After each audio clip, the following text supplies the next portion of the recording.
Hello and welcome to Moments in History. I'm Linda Shenton Matchett, author, speaker, and history geek.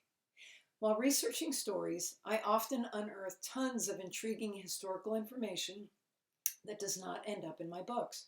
So I've created this channel so that I can share these tidbits with you. Today we're going to talk about radar, one of the most useful and game-changing weapons of World War II.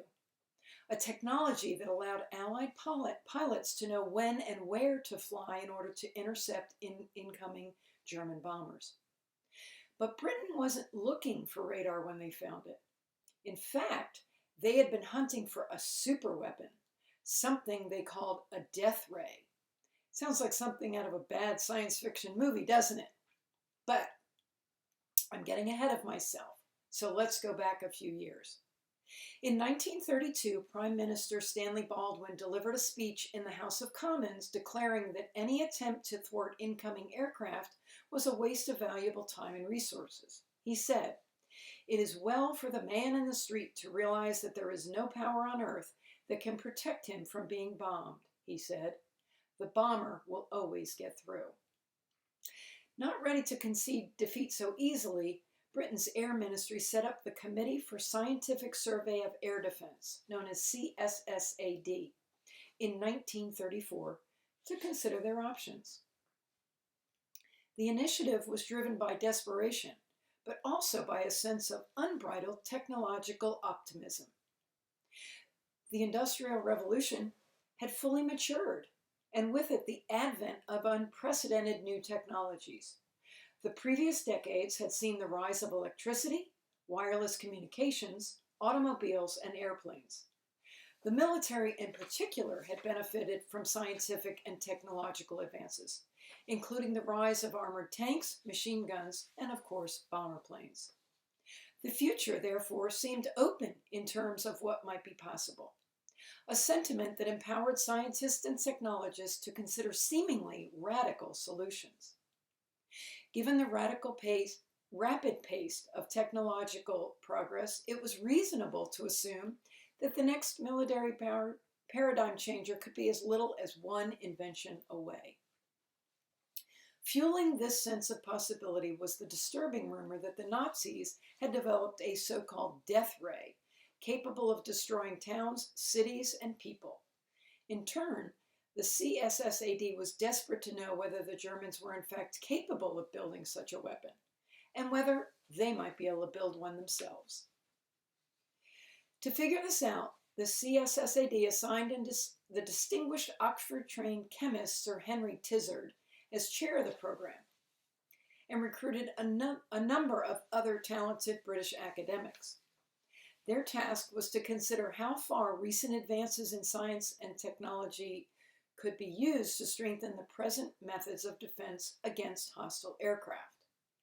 Among their tasks, they were asked to assess the possibility of producing a particle beam or electromagnetic weapon that could either fry an enemy pilot in the cockpit, detonate a plane's bombs, or incinerate an aircraft as it flew overhead. So, in an effort that predated the X Prize by half a century, the Air Ministry offered a 1,000-pound reward to anyone who could build a death ray that could kill sheep from a distance of 100 yards. No one claimed the prize. A year later, war was clearly bubbling up. Japan was conducting limited intermittent fighting with China. Germany was rebuilding its military in violation of the peace treaty at Versailles, and Italy launched a successful invasion of Ethiopia. The Brits had good reason to be worried. The horrors of World War I were still very fresh in their minds, including memories of first-generation German bombers and Zeppelins that rained terror from above, with very little in the way of possible countermeasures. Over the course of just 2 decades, Britain had lost its unique advantage as an island nation. For centuries, the country had defended itself from external attack with its powerful navy, but new aerial technologies had changed everything. Indeed, planes had improved dramatically since the Great War, rendering small-range anti-aircraft guns all but useless. And with enemy airfields as close as 20 a 20-minute flight away, the only conceivable solution was to position fighter planes in the air around the clock to meet these enemy attacks. A completely untenable solution. Britain knew sooner or later it would get dragged into a fight. Either Italy would attack colonial possessions in Africa that belonged to Britain or its allies, or Germany would attempt to conquer Europe. With the lack of success by the CSSAD, British leaders asked Robert Watson Watt if his research using electromagnetic radiation to detect clouds could be used to kill enemy pilots, essentially a death ray. But the brilliant scientist quickly realized he could not get that much energy into the clouds. His work used something called a magnetron to send microwave radiation into the sky, but it wasn't a focused beam of energy, and there simply wasn't enough juice to kill or even seriously distract a pilot. To get an idea of how the death ray would have worked, imagine a microwave that could cook a human in less than a minute while they were still miles away. That would be a huge, power-sucking microwave and essentially technically impossible to build. However, Watson Watts came back with an alternative proposal. Magnetrons could be used to detect planes just like clouds, but even more effectively. And the early math around the idea revealed that the device could see enemy planes for miles, potentially 100 miles out. Unimpressed with the presentation, Air Vice Marshal Dowding demanded a true demonstration. Happy to oblige, Watson Watt and his assistant Arnold Frederick Wilkins set up an experiment at Daventry in Northamptonshire, where they flew an old RAF bomber back and forth between two BBC radio masts. Huddled inside a small van with the assistant, Watson Watt was able to track the position of the plane by monitoring a tiny glowing green line that flared and swelled on a crude cathode ray tube display. The experiment worked. Watson Watt declared Britain has become an island again. Their invention, RDF, which stood for Radio Detective Finding, or what the Americans would later call radar, radio detection and ranging, was game-changing for British pilots when war did finally break out and reach British shores.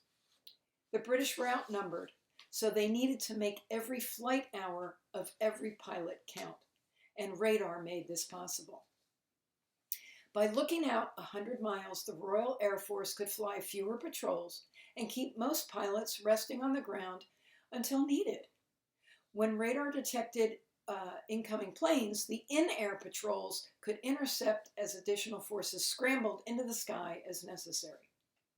The network of radar stations would become the chain home system, and it watched Britain to the north, east, and south. Radar proved to be an indispensable element of defense during the Battle of Britain, in which Nazi bombers relentlessly attacked the UK in the summer and autumn months of 1940. By the end of their failed campaign, Germany had lost 1,184 planes to enemy action, nearly half of their entire fleet. Unable to establish air superiority, Hitler canceled his landing invasion plans and instead set his sights on Russia. There is no understanding the importance of radar in accounting for the British success, a country that would have suffered far more seriously without it, and all thanks to a line of scientific inquiry that didn't quite lead where expected. I hope you've enjoyed today's moment in history. If you'd like to learn more history, please stop by my blog that can be found on my website, www.lindashentonmatchett.com. And please consider subscribing to my channel and click that bell icon to receive notifications when new episodes are uploaded, generally on the second and fourth Fridays of each month. Thanks for watching, and I hope you have a great rest of your day.